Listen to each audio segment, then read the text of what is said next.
Bonjour à tous, ici Julien Petit. Fan de voitures, bienvenue sur ma chaîne.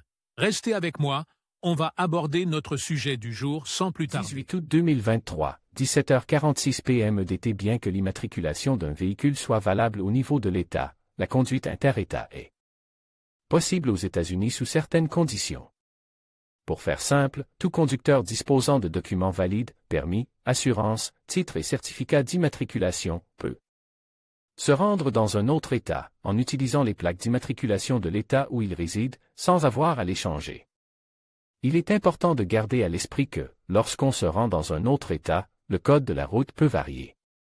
En ce sens, le conducteur en tant que visiteur doit respecter les limitations de vitesse, la signalisation particulière et les autres réglementations afin d'éviter les sanctions en cas de mauvaise conduite. De même, le temps maximum autorisé pour conduire avec une plaque d'immatriculation d'un autre État doit être respecté. Comment fonctionne la conduite interétatique? Comme indiqué plus haut, il est possible de conduire d'un État à l'autre sans avoir à remplir de formalités supplémentaires pour autant que la période ne dépasse pas 30 jours. Lorsque cette période s'est écoulée et que le conducteur n'a pas quitté l'État qu'il visite, il devient résident et les lois de l'État en matière d'immatriculation s'appliquent donc à lui.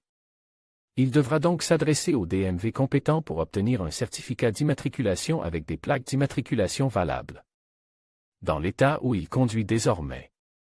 Vous devrez également demander un permis local, car vous ne pourrez pas conduire avec le permis de votre État d'origine. De quoi ai-je besoin pour conduire d'un État à l'autre? Les personnes qui voyagent avec leur propre véhicule d'un État à l'autre doivent uniquement être en règle, c'est-à-dire que leurs documents doivent être valides et en vigueur dans l'État d'où elles viennent. Cela concerne le permis de conduire, la preuve d'assurance, l'immatriculation du véhicule, les plaques d'immatriculation et le titre de propriété. Si les personnes déménagent d'un endroit à un autre dans le but de s'installer dans leur destination, ces mêmes documents seront utilisés pour remplir les formalités appropriées au bureau DMV.